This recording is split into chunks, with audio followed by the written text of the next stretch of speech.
सच्ची सेवा क्या होती है। एक बार दो पड़ोसी राज्यों में युद्ध छिड़ गया। बहुत भयानक युद्ध चल रहा था। युद्ध में बहुत सारे सैनिक घायल हो जाते थे। दोनों राज्यों की सेना में ऐसे कर्मचारी भर्ती किए गए थे जिनका काम था युद्ध स्थल पर जाकर अपनी अपनी सेना के घायल सैनिकों की मरहम पट्टी करना और उन्हें पानी पिलाना।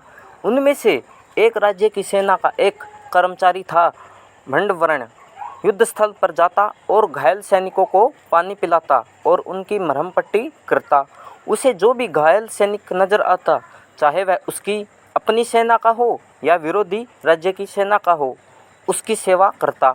इस बात पर कुछ सैनिक ने राजा को शिकायत की कि पंडवर्ण विरोधी राज्य के घायल सैनिकों को भी मरहम पट्टी करता और उन्हें पानी पिलाता है।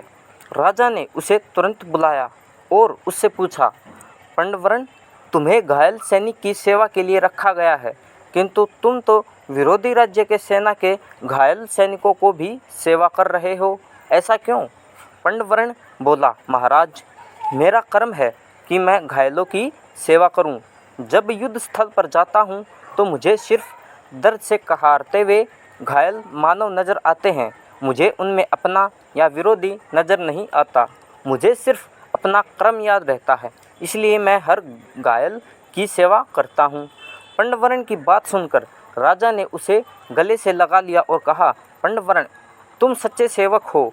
कथा का सार यह है कि सेवा अपने या पराये को देखकर नहीं की जाती। जिस सेवा में पक्षपात हो वह सेवा नहीं होती।